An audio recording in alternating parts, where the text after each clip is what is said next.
So, Joe, I was told a story about you getting knocked out one time, and you woke up very angry. Do you know what I'm talking about?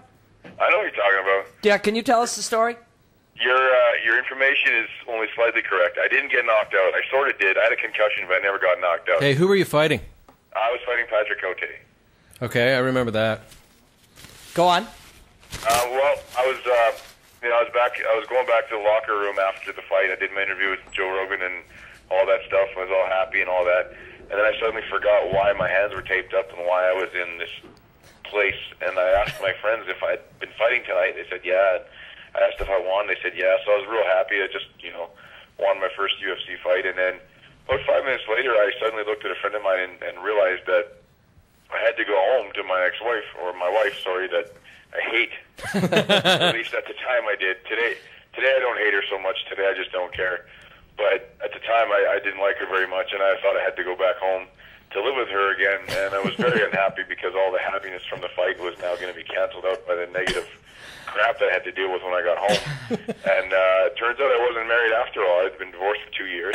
Congratulations on that. Yeah, so turns out okay. And on the way to the hospital, all my memories started coming back. So very, very happy to remember that I was, in fact, divorced with the divorce certificate safely filed away in my, apartment. And then I realized that I not only had I been divorced for 2 years, but I actually had a girlfriend who I liked and got along with. And congratulations that was a really again. happy memory. Yeah. 5 minutes later. And then 5 minutes after that, I remembered that she broke up with me the day before my fight with Patrick Cote, via email, of course, because that's how grown-ups do it. And I was sad again. And then I remembered that this really cute blonde girl from the restaurant in the casino gave me her number. So then I was happy again. And then later on, when I was going to call her, I was like, fuck, I got a headache. Let's just go get a beer and forget about her. So we just got some beer and everything was cool. So Patrick Cote hit you hard enough that you traveled through time? Yes, it was a time travel situation. I know scientists can't recreate that incident. They couldn't recreate the accident, but it happened. Definitely happened. Is this the only time that you've ever had such a up and down? I'm happy, I'm sad, I'm happy, I'm sad. A girl gave me her number. Patrick Cote made me travel through time. Does this only happen once? That's a pretty unique experience for me. I've had mild concussions before, and I suppose that one was mild as well because an hour later I was fine. That's a mild concussion? Just so you know, Joe, we have a picture of your mild concussion up on screen right now. Sounds good. Sounds good. Well, the thing is, like a mild concussion to me is like where you're okay in a day, you're fine. The next day you're all right. I didn't have any symptoms like the next day. I didn't have any headache. I didn't have any problems or anything like that. And so, you're not doing any time travel, like just every night when you go to the bar and you're getting drunk and talking to chicks and you have those ups and downs? I change dimensions. I think that I actually know how to dance and that women find me attractive. And I take my clothes off in public. But how many drinks does that take? It depends what kind of mood I'm in. Some days it only takes one. Nice. You know what I'm saying? It's not about being drunk, Robin. It's just about being happy. Right. So and getting naked in public makes you happy. Well, I'm not completely naked. I keep my underwear on because I have, small junk and I don't want people to know. And so when you, like fighters get a lot of chicks. Is this true? I think fighters get a lot of opportunities.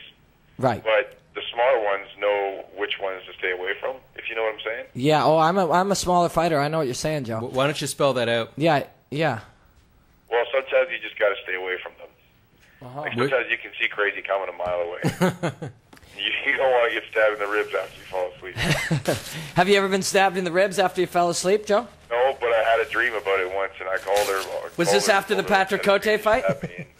She just said, maybe don't fall asleep when you're with me then. And I was like, all right, our date's canceled. You have any of them take any of your money? Well, fortunately, I don't have money. Oh, that's good. I spend it all on beer as soon as I make it. That's good. But you're like a huge, big-time MMA fighter with 50 fights.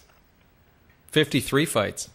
So if you averaged even $10,000 a fight, that's $500,000. What are you doing with the money, dude? I didn't average $10,000 a fight. Oh. That's what I'm thinking. But, dude, you were in the UFC. Yeah, don't they pay you like $5 million a fight in the UFC, or 10 or 20 or something? Well, if you're a hot chick at the bar, yes. Since we're being honest, no. No. Nice. You got any other real good stories for us, Joe? We're enjoying this. And, you know, we just got a beer sponsor, so I got to have a sip of my drink. You got anything else for us? Who's your beer sponsor? Grolsch, apparently. They don't have that here in Manitoba. No, it's... Hey, you're not missing anything. They probably won't sponsor us after today. Yeah, nice work, Robin. Yeah, Robin's really good at locking down sponsors and making them feel good about their products. I'll put my tap out hat on, though. See, I got a tap out hat. Anything else, Joe? You got any other good stories for us? Well, I probably got about 1 million of them, but you got to kind of, I'm not really sure. Got to lead you in a direction? We have to pick them? How about, you ever share 2 girls with Dana White? Absolutely not. No? 3? No.